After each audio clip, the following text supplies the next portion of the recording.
ਕਿਸੇ ਬੰਦੇ ਨੇ ਘਰ ਕੰਮ ਸ਼ੁਰੂ ਕੀਤਾ ਸੀ ਤੇ ਉਹਨੇ ਹਿਸਾਬ ਲਾਇਆ ਵੀ ਇਹ ਮਜ਼ਦੂਰਾਂ ਵਾਲਾ ਕੰਮ ਹੈ ਤੇ ਇੱਕ ਬੰਦੇ ਕੋਲੋਂ ਇਹ ਕੰਮ ਨਹੀਂ ਮੁੱਕਣਾ, ਇਹ ਦੋ ਬੰਦਿਆਂ ਵਾਲਾ ਕੰਮ ਹੈ ਤੇ ਮਜ਼ਦੂਰ ਲਿਆਉਣਾ ਤੇ ਕੰਮ ਮੁਕਵਾ ਲੈਣਾ।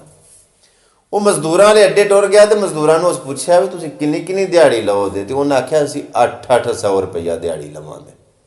ਉਹਨੇ ਦੋ ਮਜ਼ਦੂਰ ਅੱਡੇ ਵਿੱਚੋਂ ਲੈ ਆਂਦੇ ਤੇ ਉਹਨੇ ਆਖਿਆ ਵੀ ਇਹ ਕੰਮ ਹੈ ਤੇ ਇਹ ਤੁਸੀਂ ਸ਼ਾਮ ਤੱਕ ਮੁਕਾਣਾ ਆ, ਮੈਨੂੰ ਮੁੱਕਿਆ ਚਾਹੀਦਾ। ਉਹ ਲੱਗ ਪਏ। ਜਿਹੜੇ ਵੇਲੇ 12 ਵਜੇ ਨਾ ਦਿਨੇ 12 ਵਜੇ ਦਾ ਟਾਈਮ ਹੋਇਆ ਤੇ ਉਹਨੇ ਹਿਸਾਬ ਲਾਇਆ ਵੀ ਇਹਨਾਂ ਕੋਲੋਂ ਇਹ ਕੰਮ ਮੁੱਕਣਾ ਨਹੀਂ। ਉਹ ਮਜ਼ਦੂਰਾਂ ਵਾਲੇ ਅੱਡੇ ਫੇਰ ਟੁਰ ਗਿਆ। ਇਹ ਕਈ ਵਿਚਾਰੇ ਦੇਰ ਤੱਕ ਬੈਠੇ ਰਹਿੰਦੇ ਨੇ ਕਿ ਚਲੋ ਕਿਤੇ ਹੁਣ ਹੀ ਕੋਈ ਲੈ ਆਈਏ, ਕੋਈ ਉਹ ਨਹੀਂ ਕੋਈ ਲੈ ਆਈਏ। 9, 10, 11 ਵਜੇ ਤੱਕ ਗਾਹਾਂ ਖੁਦ ਵੇਖੇ ਨੇ ਮਜ਼ਦੂਰ ਅੱਡੇ ਤੇ ਬੈਠੇ ਰਹਿੰਦੇ ਨੇ, ਮਜਬੂਰ ਹੋਏ ਨਾ। ਅੱਲਾਹ ਪਾਕ ਦੀ ਜ਼ਾਤ ਸਾਰਿਆਂ ਮਜਬੂਰਾਂ ਦੀਆਂ ਮਜਬੂਰੀਆਂ ਮੁਕਾਵੇ। ਖੈਰ ਉਹਨੇ ਹੋਰ ਦੋ ਮਜ਼ਦੂਰ ਲੈ ਆਂਦੇ। ਉਹਨਾਂ ਨੂੰ ਉਹਨੇ ਪੁੱਛਿਆ ਵੀ ਕਿੰਨੀ ਕਿੰਨੀ ਦਿਹਾੜੀ ਲਓਗੇ ਤੇ ਉਹਨੇ ਆਖਿਆ ਜੋ ਮਰਜ਼ੀ ਦੇ ਛੱਡਿਓ। ਖੈਰ ਉਹਨੇ ਆਖਿਆ ਆਓ। ਜਦੋਂ ਉਹ ਆਏ ਨਾ, ਆ ਕੇ ਉਹਨਾਂ ਥੋੜ੍ਹਾ ਜਿਹਾ ਕੰਮ ਕੀਤਾ ਤੇ ਉਹਨੇ ਚਿਰ ਨੂੰ ਕੋਈ 2 ਦਾ 2:30 ਦਾ ਟਾਈਮ ਹੋਇਆ ਤੇ ਉਹ ਰੋਟੀ ਦਾ ਟਾਈਮ ਹੋ ਗਿਆ। ਉਹ ਜਿਹੜਾ ਮਾਲਕ ਸੀ ਨਾ, ਉਹਨੇ ਉਹਨਾਂ 4 ਮਜ਼ਦੂਰਾਂ ਨੂੰ ਬਿਠਾ ਕੇ ਤੇ ਰੋਟੀ ਖਵਾਈ, ਖਾਣਾ ਖਵਾਇਆ। ਜਦੋਂ ਨਾ 3 ਦਾ ਟਾਈਮ ਜਾਂ 3:30 4 ਦਾ ਟਾਈਮ ਹੋਇਆ ਨਾ, ਤਾਂ ਉਹਨੇ ਹਿਸਾਬ ਲਾਇਆ ਵੀ ਕੰਮ ਅਜੇ ਵੀ ਵਾਵਾ ਤੇ ਇਹਨਾਂ 4 ਬੰਦਿਆਂ ਕੋਲੋਂ ਵੀ ਕੰਮ ਮੁੱਕਣਾ ਨਹੀਂ। ਉਹਨੇ ਉਹਨਾਂ ਨੂੰ ਆਖਿਆ ਵੀ ਕੋਈ ਹੋਰ ਤੁਹਾਡੇ ਕੋਲ ਕੋਈ ਮਜ਼ਦੂਰ ਹੈ ਵੇ ਜਾਂ ਲੱਭ ਜਾਏਗਾ ਜਾਂ ਜਿਵੇਂ ਕਿਵੇਂ ਵੀ ਨਾ। ਉਹਨੇ 2 ਮਜ਼ਦੂਰ ਹੋਰ ਲੈ ਆਂਦੇ 4 ਵਜੇ। ਹੁਣ ਉਹਨਾਂ ਸਾਰਿਆਂ ਨੂੰ ਨਾ ਇਹ ਮਾਲਕ ਨੇ ਰੋਟੀ ਵੀ ਖਵਾਈ, ਮਤਲਬ ਚਾਹ ਵੀ ਦਿੱਤੀ, ਸਿਗਰਟ ਪਾਣੀ ਵੀ ਦਿੱਤਾ, ਜੋ ਖਾਂਦੇ ਪੀਂਦੇ ਸਨ ਵਗੈਰਾ ਵਗੈਰਾ। ਤੇ ਉਹਨਾਂ ਨੂੰ ਨਾ ਮਤਲਬ ਉਹਨੇ ਕੋਈ ਐਸਾ ਸਲੂਕ ਜਾਂ ਐਸਾ ਦਬਾਅ ਨਹੀਂ ਰੱਖਿਆ ਜਾਂ ਉਹਨਾਂ ਨਾਲ ਬੁਰਾ ਬਿਹੇਵ ਨਹੀਂ ਕੀਤਾ, ਤੰਗ ਨਹੀਂ ਕੀਤਾ। ਉਹਨੇ ਹੋਰ 2 ਮਜ਼ਦੂਰ ਜਦੋਂ ਲਿਆਂਦੇ ਨਾ, ਹੋ ਗਏ 6। ਇੱਕ ਉਹ ਸਵੇਰ ਵਾਲੇ, ਇੱਕ ਉਹ 12 ਵਜੇ ਵਾਲੇ ਤੇ ਇੱਕ ਉਹ 4 ਵਜੇ ਵਾਲੇ। 6 ਮਜ਼ਦੂਰ ਹੋ ਗਏ, ਕੰਮ ਕਰਦੇ ਰਹੇ ਤੇ ਸ਼ਾਮ ਪਈ ਤੇ ਕੰਮ ਮੁੱਕ ਗਿਆ। ਜਦੋਂ ਕੰਮ ਮੁੱਕ ਗਿਆ ਤੇ ਮਾਲਕ ਬੜਾ ਖੁਸ਼ ਹੋਇਆ। ਉਹਨੇ ਉਹ ਸਵੇਰ ਵਾਲਿਆਂ ਮਜ਼ਦੂਰਾਂ ਨੂੰ ਨਾ ਉਹਨਾਂ ਦੇ ਮੁਤਾਬਕ ਜਿਹੜੀ ਗੱਲ ਹੋਈ ਸੀ 800 ਰੁਪਈਆ ਦਿਹਾੜੀ ਦਿੱਤੀ ਤੇ 100 ਰੁਪਈਆ ਜਾਂ 200 ਰੁਪਈਆ ਉਹਨਾਂ ਨੂੰ ਅਜ਼ਾਫੀ ਦਿੱਤਾ। ਉਹ ਬੜੇ ਰਾਜ਼ੀ ਹੋਏ, ਬੜੇ ਖੁਸ਼ ਹੋਏ ਵੀ ਕਿੱਡਾ ਚੰਗਾ ਮਾਲਕ ਵੀ, ਨਾਲੇ ਰੋਟੀ ਖਵਾਈ ਸੂ, ਨਾਲੇ ਸਿਗਰਟ ਪਾਣੀ ਵੀ ਆਪਣੇ ਕੋਲੋਂ ਪਿਆਇਆ ਸੂ, ਨਾਲੇ ਚਾਹ ਸ਼ਾਹ ਪਿਆਈ ਸੂ। ਬੜੇ ਖੁਸ਼ ਹੋਏ, ਆਖਣ ਲੱਗੇ thank you thank you thank you ਜੀ। ਉਹ ਜਿਹੜੇ 12 ਵਜੇ ਵਾਲੇ ਸਨ ਨਾ 2, ਉਹਨਾਂ ਦੀ ਵਾਰੀ ਆ ਗਈ।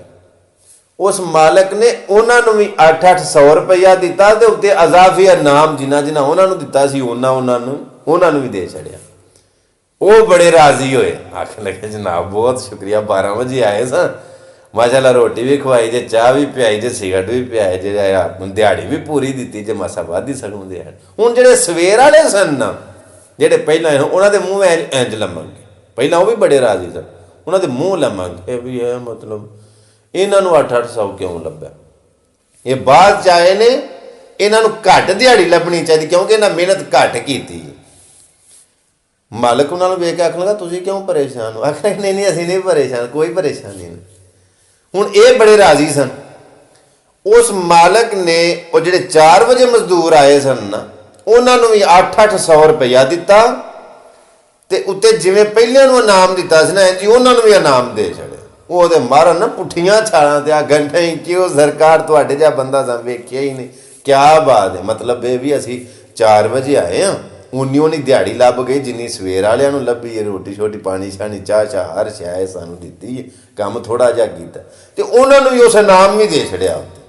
ਹੁਣ ਉਹ ਸਵੇਰ ਵਾਲੇ ਜਿਹੜੇ ਨਾ ਉਹ ਤੇ ਮਰ ਮੌਕੀ ਗਏ ਨਾ, ਉਹ ਤੇ ਉਦੋਂ ਹੀ ਮਰ ਗਏ ਹਨ ਜਦੋਂ 12 ਵਜੇ ਵਾਲਿਆਂ ਨੂੰ 800 ਲੱਭਾ ਹੈ।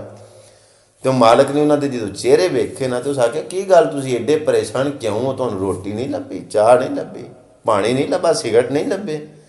ਆਖਣ ਲੱਗੇ ਹਰ ਸ਼ੈ ਲੱਭੀ। ਉਸ ਆਖਿਆ ਕੀ ਗੱਲ ਫਿਰ ਦਿਹਾੜੀ ਨਹੀਂ ਲੱਭੀ? ਆਖਣ ਲੱਗੇ ਲੱਭੀ, ਮਾਸਾ ਸਾਨੂੰ ਵੱਧ ਹੀ ਲੱਭੀ। ਤੁਸੀਂ ਆਖਿਆ ਪਰੇਸ਼ਾਨ ਕਿਉਂ? ਮੈਂ ਭਲੇ ਮਾਨ ਸੰਗ ਮੂੰਹ ਲਮਕਾ ਛੜੇ ਜੇ ਕੀ ਗੱਲ ਏ, ਕੀ ਟੈਨਸ਼ਨ ਜੇ? ਉਹ ਆਖਣ ਲੱਗੇ ਪਰੇਸ਼ਾਨ ਇਸ ਗੱਲੇ ਆ, ਦਿਲੋਂ ਅੰਦਰੋਂ ਗੱਲ ਹੁੰਦੀ ਨਿਕਲ ਆਈ ਨਾ, ਉਹਨਾਂ ਨੂੰ ਇੰਨੇ ਪੈਸੇ ਕਿਉਂ ਦਿੱਤੇ? ਉਹ ਜਿਹੜੇ 12 ਵਜੇ ਆਏ ਹਨ ਉਹਨਾਂ ਨੂੰ ਵੀ ਉਹਨੇ ਦਿੱਤੇ ਤੇ ਨਾਮ ਵੀ ਦਿੱਤਾ ਜੇ। ਉਹ ਜਿਹੜੇ ਸ਼ਾਮੀ ਆਏ ਨੇ 4 ਵਜੇ ਉਹਨਾਂ ਨੂੰ ਵੀ ਉਨੀ ਦਿਹਾੜੀ ਜਿੰਨੀ ਸਾਨੂੰ ਦਿੱਤੀ ਉਹਨਾਂ ਆਖਿਆ ਤੁਹਾਨੂੰ ਤੁਹਾਡੀ ਦਿਹਾੜੀ ਮੁਆਵਜ਼ਾ ਪੂਰਾ ਲੱਭਾ ਕਿ ਨਹੀਂ ਲੱਭਾ? ਆਂਦੇ ਨੇ ਸਾਨੂੰ ਪੂਰਾ ਲੱਭਾ, ਪਰ ਉਹਨਾਂ ਨੂੰ ਕਿਉਂ ਲੱਭਾ? ਉਹਨਾਂ ਆਖਿਆ ਵਾਹ ਵਾਹ ਰੱਬਾ, ਕਿਆ ਬਾਤ ਹੈ। ਇਹ ਆਪਣੀ ਖੁਸ਼ੀ ਤੋਂ ਜਾਂ ਆਪਣੀ ਕਿਸੇ ਪਰੇਸ਼ਾਨੀ ਤੋਂ ਪਰੇਸ਼ਾਨ ਨਹੀਂ, ਇਹ ਉਹਨਾਂ ਦੀ ਖੁਸ਼ੀ ਤੋਂ ਪਰੇਸ਼ਾਨ ਨੇ ਕਿ ਉਹਨਾਂ ਨੂੰ ਇਹ ਪੂਰੀ ਮਜ਼ਦੂਰੀ ਕਿਉਂ ਲੱਭੀ, ਉਹਨਾਂ ਨੂੰ ਇਹ ਕਿਉਂ ਲੱਭੀ। ਅੱਜ ਵੀ ਅਕਸਰੀਅਤ ਲੋਕ ਇਸ ਤਰ੍ਹਾਂ ਦੇ ਨੇ ਕਿ ਉਹ ਆਪਣੀਆਂ ਪਰੇਸ਼ਾਨੀਆਂ ਤੋਂ ਏਡੇ ਪਰੇਸ਼ਾਨ ਨਹੀਂ ਜਿੱਦਾਂ ਲੋਕਾਂ ਦੀਆਂ ਖੁਸ਼ੀਆਂ ਤੋਂ ਪਰੇਸ਼ਾਨ ਹੈ ਕਿ ਸਾਨੂੰ ਲੱਭੇ ਨਾ ਲੱਭੇ, ਇਹਨੂੰ ਨਾ ਲੱਭੇ, ਜੇ ਲੱਭਿਆ ਤੇ ਇਹਨੂੰ ਕਿਉਂ ਲੱਭ ਗਿਆ। ਤੋ ਜੋ ਹੈ ਮੇਰੀ ਗੱਲ। ਬਾਬਾ ਜੀ ਇਸ਼ਫਾਕ ਰਹਿਮਤੁल्लाह अलैह ਨੂੰ ਕਿਸੇ ਨੇ ਪੁੱਛਿਆ ਸੀ ਵੀ ਬਾਬਾ ਜੀ ਹਸਦ ਕੀ ਚੀਜ਼ ਹੁੰਦੀ ਹੈ, ਤੇ ਬਜ਼ੁਰਗ ਫਰਮਾਨ ਲਗੇ ਪੁੱਤਰ ਅੱਲਾਹ ਪਾਕ ਦੀ ਤਕਸੀਮ ਦੇ ਨਾਲ ਇਖਤਲਾਫ ਰੱਖਣ ਨੂੰ ਹਸਦ ਆਉਂਦਾ, ਤੇ ਹਾਸਦ ਬੰਦਾ ਭਾਵੇਂ ਸੁੱਤਾ ਵੀ ਹੋਏ ਨਾ ਸਕੂਨ ਚ ਨਹੀਂ ਜੇ ਹੁੰਦਾ। ਇਹ ਹਾਸਦ ਬੰਦੇ ਦੀ ਨਿਸ਼ਾਨੀ ਹੈ ਕਿ ਅਗਲੇ ਬੰਦੇ ਦੀ ਚੀਜ਼ ਨੂੰ ਵੇਖ ਕੇ ਤੇ ਸੜ ਜਾਂਦਾ, ਮਰ ਜਾਂਦਾ। ਉਹ ਆਂਦਾ ਮੈਨੂੰ ਲੱਭੇ ਨਾ ਲੱਭੇ, ਇਹਨੂੰ ਨਾ ਲੱਭੇ, ਉਹ ਮੈਨੂੰ ਲੱਭੇ ਜਾਂ ਨਾ ਲੱਭੇ, ਇਹਨੂੰ ਨਹੀਂ ਸੀ ਲੱਭਣਾ ਚਾਹੀਦਾ।